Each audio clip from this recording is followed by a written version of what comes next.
yourself that. Good evening and welcome to my father's milk house. I have two questions. The first question is this hat a distraction?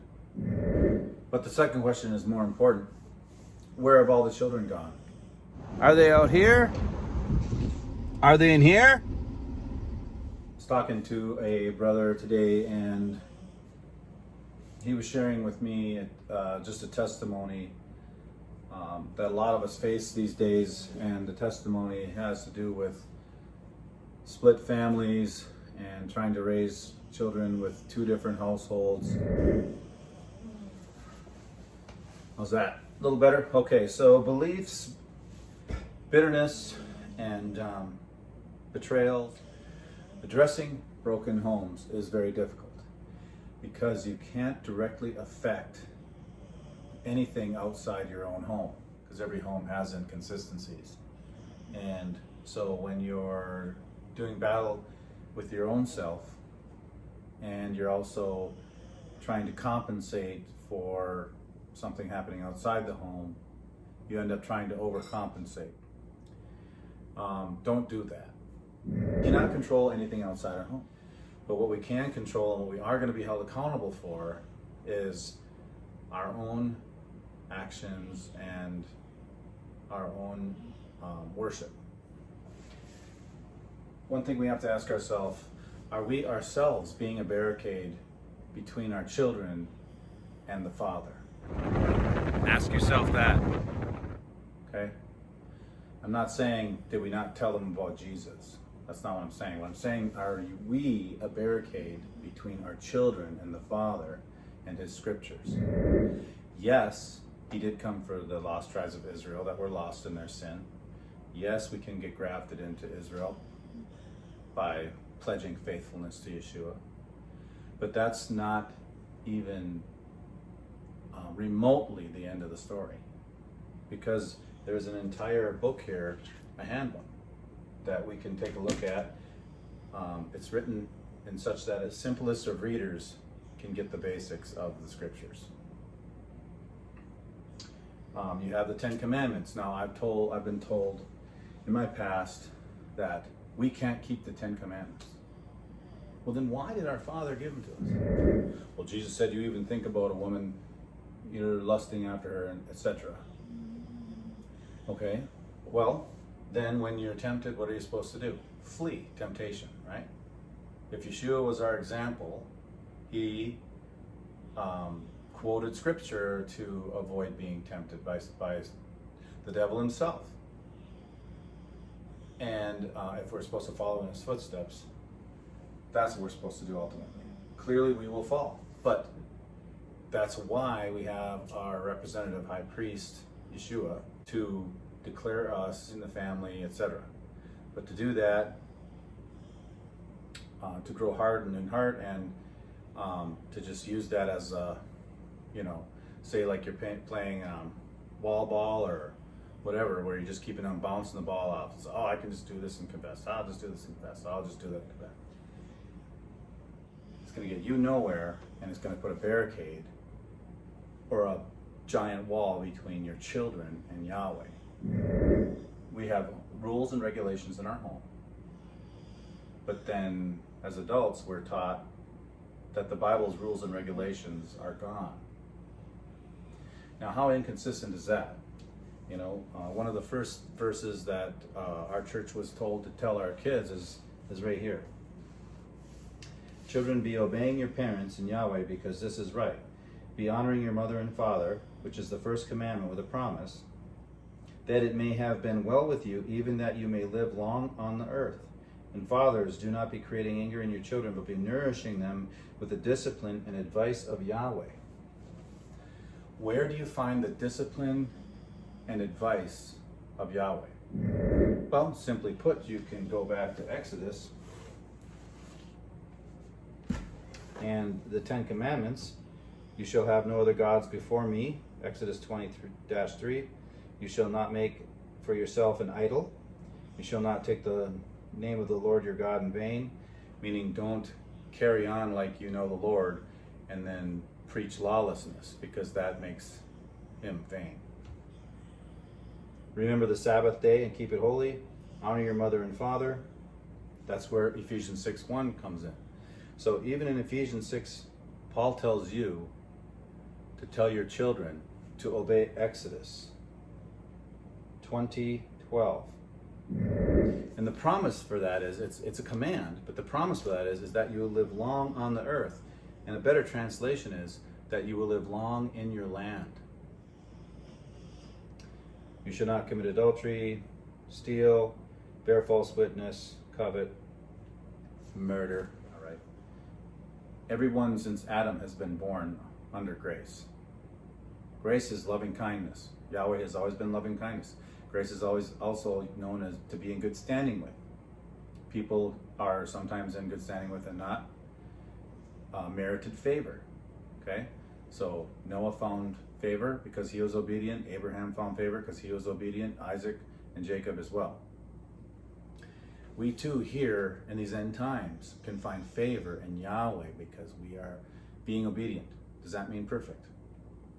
Well, anybody with children knows that they are not perfect. Sometimes they are good, sometimes they are not. So sometimes they're in favor, sometimes they are not. Okay? So that is what grace is, you know.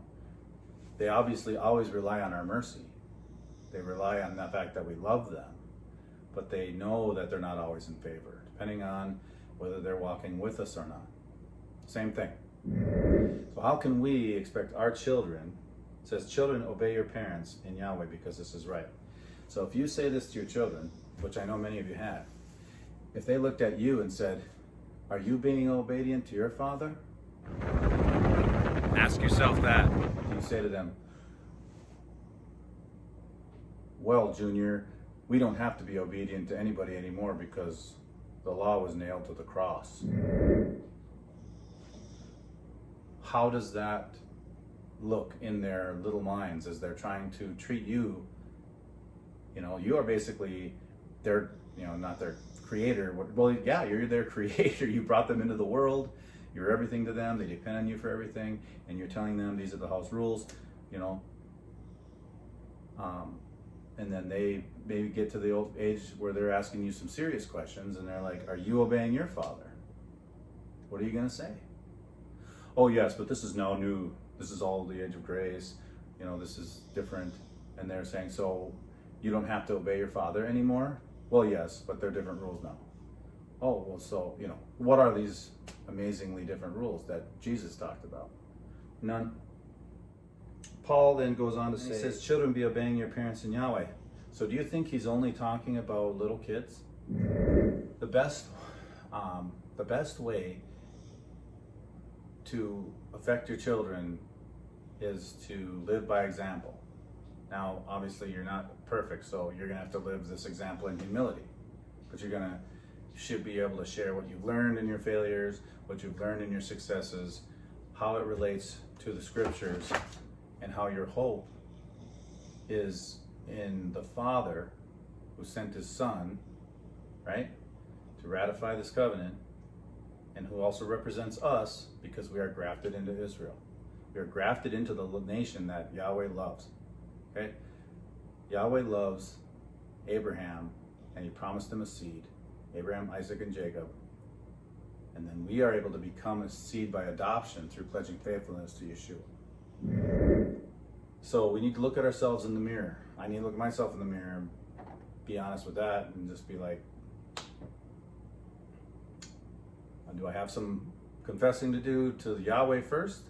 And then he'll convict me if I need to do some confessing to my kids. Do I have some sharing to do with them beyond the cross? Guys, you got to get your kids beyond the cross. Okay? This focus on the mechanism of death of Jesus Christ is not going to get your kids anywhere, except to give them an excuse to be horrible on Saturday night and come to church dressed up on Sunday. But to get them past that, you have to get past it. We know Yeshua died. We know he was risen, okay? We know he ascended. That's only half the gospel. The good news of the gospel is he is providing a way for us to be grafted into the nation of Israel and to get the promises of Abraham. Okay? We are not a new alien assembly. We are joining the assembly that Yahweh had wanted to have since Genesis, since Adam and Eve left the garden. The whole purpose of this whole good news is to get us all back to Eden, walking in the cool of the morning with the Father. We're not going to get that if we just go, I believe Jesus died for me, and Jesus is all I need. Jesus would look at you and go, I died for the whole world, man. You need the Father. I need the Father. Yeshua submitted to his Father. Not my will be done, but thine. So a lot of times we're missing an opportunity to have more conviction, more strength, and more understanding because we're so busy staring at a blood-soaked cross that we can't step aside from it and see the Father who is trying to reach to us and use his word in our hearts. So Yeshua's commands or instructions to his people were the Father speaking directly through him. This is my commandment, that you should be loving one another as I have loved you. That's a greater commandment than love your neighbor as yourself. This is greater, much more difficult. Can you imagine looking at yourself in the mirror and saying, I really love others as Jesus loved me?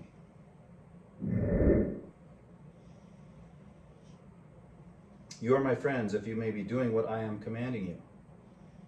No longer will I be calling you servants, because a servant does not know what his master is doing.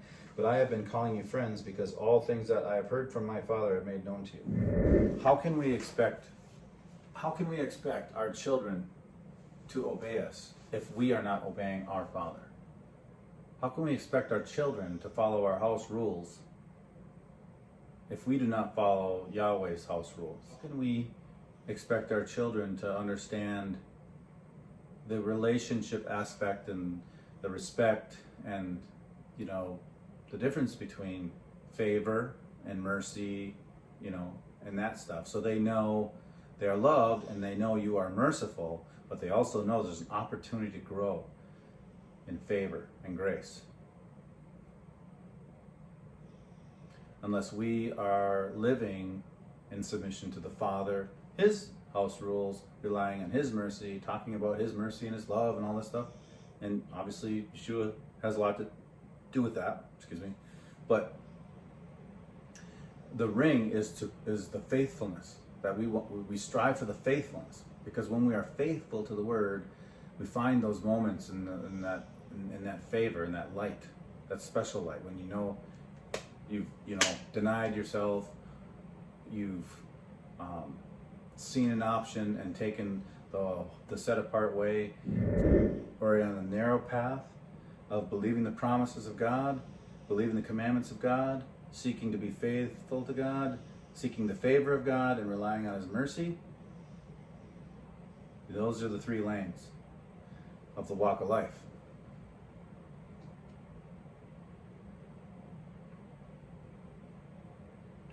And to the special buddy who sent me the letter, I hope this video answered some of your questions, maybe threw out a couple challenges to you, and we can talk about it and maybe do another, like part 4. Have a good evening, and I'll see you on the next one. Come on, buddy. I know.